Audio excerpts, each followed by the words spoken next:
Got some really good deals.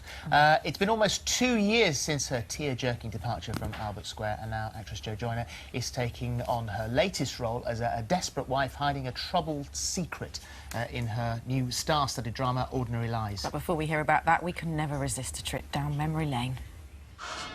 So this is what you want. You just want another bit on the side, don't you? Someone on tap month after month. Have you? Do you think I'm stupid? Do you think I don't know what goes through your head? It's not what it looks like. I am warning you. Will you keep your mouth shut? No, I can't. Get out. Get out of my house. I don't want to see you. I don't want to see you. We're going to deliver this baby, just you and me, all right? We're going to be fine. Am I going to be okay? Will you marry me? The majority of women do survive cervical cancer. You'll always be mine.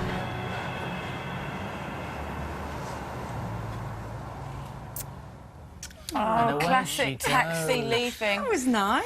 And the thing is that when you left, you said you were going to spend more time at home with the family. It's not worked out like that. It hasn't, I know. That's just what my mum says. Yeah, it's good, isn't it? All this time you've spent with the kids.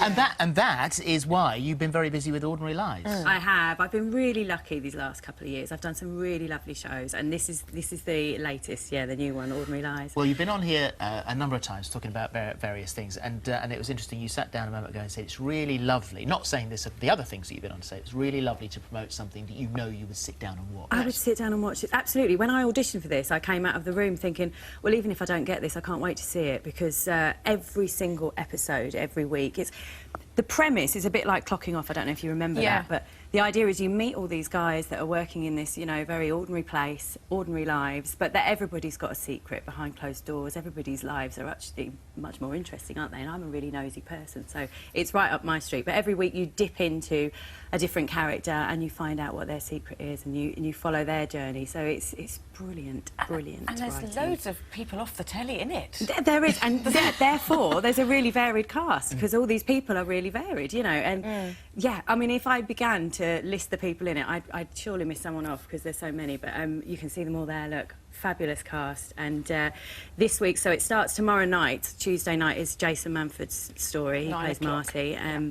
And then, yeah, every week it's another person that we focus on. Well, Jason's story is... be careful, we don't want to tell too much here, but his job, it's sort of the last chance saloon for him, isn't it? If you're late for work one more time, then that's it. Yeah, Max he's under Beasley this is his relentless boss. pressure that salesmen are under, you know, and he's Got me up against these targets and everything, and the pressure gets to him, and it just stumbles out of his mouth that his wife is dead, and that's why he's not in tonight. And so he then has to And then what a tangled web we weave, you know, because then it just rollercoasters. And actually, that sounds like quite a light one, actually. And as the series goes on, the secrets are more complex. Some of them are darker. Some of them, you know, they're just great. Well, let's have a look a little bit. Here you go. Because I'm trying to get my life back together, and I'm trying to keep everything normal for me and the kids, and then something like that happens. And it's like I'm back there in the days and the weeks after he left. Over a year gone by, and I've got that feeling all over again. Like the bottom dropping out of my world, because there are endless questions and there's no bloody answers. I'm sorry. I'm sorry. Oh. Sorry. I shouldn't be saying all this to you. Hey, I'm exactly the person you should be saying this to. So you're Beth, married mum of two, husband just disappeared, went to the shops and never came back. He just went to the shops and never came back. So she's been living in this limbo for over a year. She's got 2 kids, and she's kept the house going. She's going to work, you know, and she doesn't know whether he left her and she should be angry with him because he doesn't want to be with her and he's left her in this state, or whether he's had this tragic an accident, or, you know, what's gone on. So she's in this limbo and she can't move forward with her life. And Jason Manford, as an actor. Yeah. Oh, and he's very good. He is good. I mean, he's a trained actor, actually, I think, in the first place. So, and he's, I mean, he's a lovely guy as well. So you can imagine he's a natural comedian, so he can't help himself when you're, you know, in between downtime and turning the cameras around or anything. He's always making us all laugh. But he's brilliant in Tonight. And then next week, I think it focuses on Michelle Keegan, who's fantastic, and then Sally Lindsay, and it just goes on and on. Did she talk about the wedding?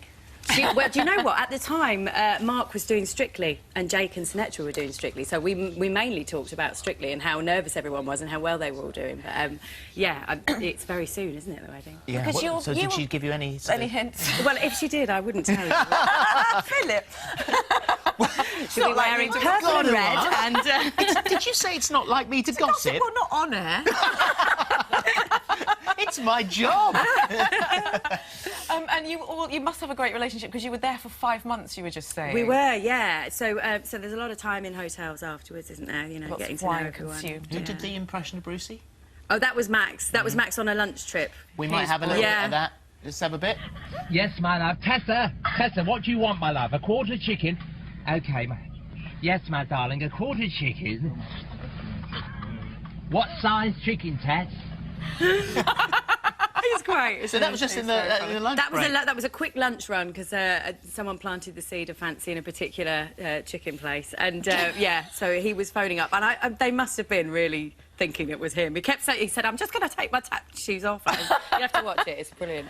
It's Ordinary Lies. It's Tuesday tomorrow at 9 on BBC One, and thank you very much. Yeah, thanks very much. Fantastic. On tomorrow's show, celebrating 30 years of Neighbours.